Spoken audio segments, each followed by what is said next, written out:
Salut à toutes et à tous, c'est Vacadabra, j'espère que vous allez bien, moi ça va super. En tout cas aujourd'hui on va se retrouver pour une nouvelle vidéo, un nouveau tour de magie qui sera expliqué, donc j'espère vraiment que ce tour va vous plaire. C'est un tour super facile à faire, qui demande vraiment pas beaucoup d'entraînement, voilà, donc il est vraiment super facile à faire. Donc j'espère vraiment que ça va vous plaire et on est tout de suite parti pour la démonstration. Donc pour ce tour j'aurai juste besoin d'un jeu de cartes normal au niveau des dos, comme au niveau des faces, comme ça. Et le spectateur va pouvoir piocher une carte, mais avant on peut bien sûr un peu mélanger le jeu sans aucun problème, voilà. Et maintenant le spectateur peut piocher une carte en me disant stop par exemple sur cette carte là, que je ne vais pas regarder et que je vais vous montrer, mais normalement elle s'affichera dans un coin de l'écran. Donc voilà, j'espère que c'est bon. Et en fait ce qu'on va faire avec cette carte, c'est que je vais en fait la perdre en la mettant sur le dessus et je vais couper. Donc elle est perdue je ne sais où au milieu du jeu. Et on va même faire plus fort, on va, pour être sûr qu'elle soit bien perdue, je vais demander au spectateur de couper. Donc moi j'ai pas de spectateur, mais il va couper à peu près face ouverte. Il peut recouper, en fait il peut couper autant de fois qu'il veut. Donc je pense que c'est bon. Et maintenant ce qu'on va faire, je vais faire en fait une petite passe magique comme ça. Et si je claque des doigts, je peux dire que la carte du spectateur est en 8e position en partant du haut du jeu.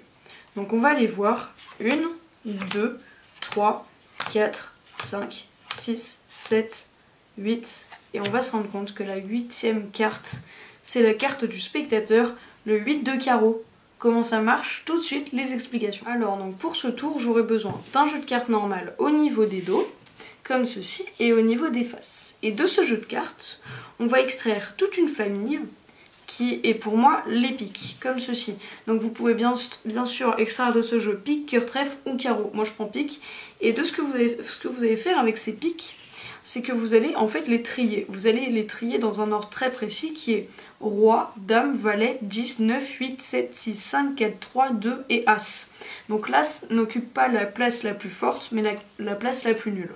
Une fois que vous avez trié tout ça dans l'ordre roi, dame, valet, 10, 9, 8, 7, 6, 5, 4, 3, 2 et as, et ben vous positionnez toute cette famille en dessous, sur le dessous du jeu.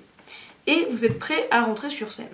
Sur scène, vous présentez le jeu de cartes normal au niveau des dos et au niveau des faces, vous étalez le début mais n'étalez pas la fin parce qu'on verrait tous les pics qui sont triés. Donc c'est un peu moche, on va dire.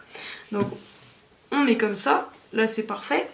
Et vous allez faire piocher une carte à votre spectateur. Donc débrouillez-vous comme vous voulez, mais il ne faut pas qu'il pioche un pic. Moi ce que je fais c'est que j'effeuille très vite le bas du jeu et après du coup, il dira stop plutôt vers le haut du jeu. Et comme ça on est sûr qu'il ne prenne pas un pic. Donc stop par exemple sur cette carte qui est, on va la prendre, le 5 de trèfle. Parce que s'il pioche un pic, on est mort, le tour est raté. Donc on prend le 5 de trèfle et on n'est pas censé savoir que c'est le 5 de trèfle. Et on le pose sur le dessus, puis on va couper. Donc là c'est nous qui coupons, c'est le magicien qui coupe. Et une fois que c'est fait, on met le jeu face ouverte et on va dire au spectateur, donc c'est vous qui allez couper maintenant, donc coupez où vous voulez.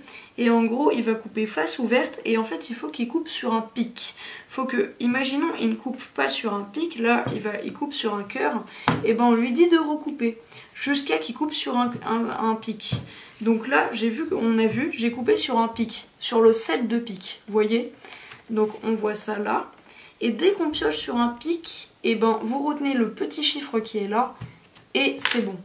Et ce que vous allez faire maintenant, c'est juste dire au spectateur, donc vous retenez 7, parce que là c'est le 7, mais par exemple s'il avait coupé sur le 10, vous aurez retenu le 10. Et ce que vous faites, c'est que vous faites croire que vous faites des passes magiques, et en gros, c'est totalement automatique. Si en dessous là c'était un 7 de pique, et ben la carte du spectateur va se retrouver en 7e position en partant du dessus. 1, 2, 3, 4, 5, 6 et 7. Et c'est la carte du spectateur. Et les autres cartes là, c'est les piques. Et la fin des piques, et ben elle est en bas du jeu.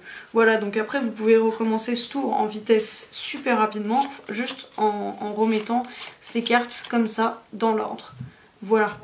Et donc voilà, c'est déjà la fin de cette vidéo, j'espère qu'elle vous aura plu. Si c'est le cas, vous pouvez laisser un petit pouce en l'air, ça me ferait super plaisir. Vous pouvez également commenter juste en dessous pour me dire ce que vous en avez pensé. Et bien sûr, vous abonner à ma chaîne YouTube pour ne pas louper les prochaines vidéos. En tout cas, moi je vous dis à très bientôt pour une prochaine. Salut!